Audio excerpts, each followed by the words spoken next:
జ్యోతిర్మయి పైకి లేచి, గురువుగారు శ్రావణభూతి సామెతలు అడుగుతున్నారు, మీరు ఒక పద్యం చెప్పారు, ఇప్పుడు నేను ఒక సామెత చెప్తున్నాను, దాని సరైన అర్థం చెప్పండి.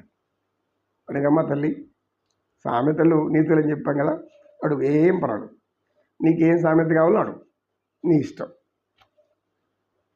ఇది సహజంగా గ్రామాల్లో వాడుకునే సామెతే. అంటే ఎక్కడైనా గ్రామాల్లో చిన్న చిన్న కాలువలు, నదులు అట్లాంటివి పోతూ ఉంటాయి. అక్కడ ఈ పడవలు ఇవన్నీ కూడా పోతూ ఉంటాయి. దీనికి సామెతకు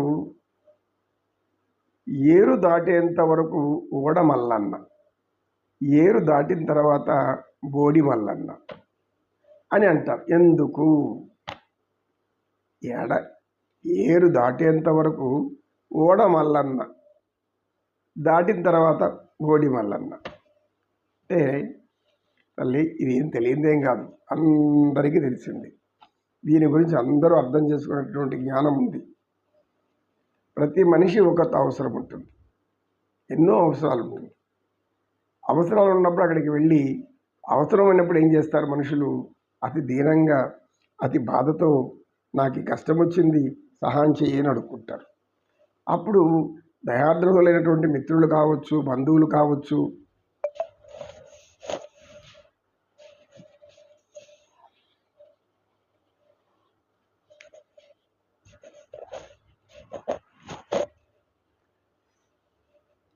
ఎవరైనా కావచ్చు, అప్పుడు ఏం చేస్తారు? సానుభూతి కలుగుతుంది. అయ్యో, ఇన్ని ఆపదలో ఉన్నాడా, ఇన్ని కష్టాల్లో ఉన్నారా అని చెప్పి సహాయం చేస్తారు. సహాయం తీసుకున్న తర్వాత తాను తిరిగి ఇస్తాను అని చెప్పి ఆ సమయానికి ఆ సహాయం చేయలేకపోతే సహాయం పొందారు, దానివల్ల అన్ని సమస్యలు పోయాయి. కొంతకాలానికి ఈ సహాయం చేసిన వ్యక్తికి ఏదో సమస్య వచ్చింది, ఆరోగ్య సమస్య ఏదో. అప్పుడు తన దగ్గర సహాయం పొందిన వాళ్ళు అనేక మంది ఉన్నారు కదా, ఆ సమయంలో ఎవరినో చెప్పి పంపిస్తాడు. ఒక వార్త పంపితే వాళ్ళు, ఆ పోయేవాడు ఎలా పోతాడు, మనం వచ్చి చూసి ఏం చేసేది అని అంటారు. అంటే అవసరం ఉన్నంత వరకు వాడుకొని ఆ వారికి అవసర సమయంలో మనం ఉపయోగపడకపోతే ఈ సామెత వాడతారు. దీని ఉపహృతులు అంటాడు శ్రీకృష్ణ పరమాత్మ భాగవతంలో. ఉపహృతులు అంటే ఏమంటే ఒకరి సహాయం ఒకరు తీసుకొని ఆ సహాయాన్ని మళ్ళీ ఇంకొకరికి పొందడం. అంటే ఇరువురు పరోక్షంగా ఈ సహాయం నేను అందిస్తే ఆ సహాయం మనకు అందిస్తారు అనేటువంటి వాటిలు ఉపహృతులు. ఇలా అనే వాళ్ళని కృతజ్ఞులు అంటారు. కృతజ్ఞులు అంటే ఇవి కనీసం కృతజ్ఞత కూడా లేకుండా, అంటే బాధ, ప్రేమ, కనీసం న్యాయం, నీతి అనేది కూడా లేకుండా ఉంటారు.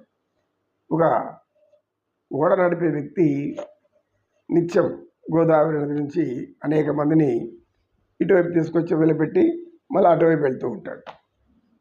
అతని పేరు మల్లన్న. ఈ మల్లన్న నిత్యం పని చేస్తుండడం వల్ల అతనికి ఓడ మల్లన్న అని పేరు వచ్చింది.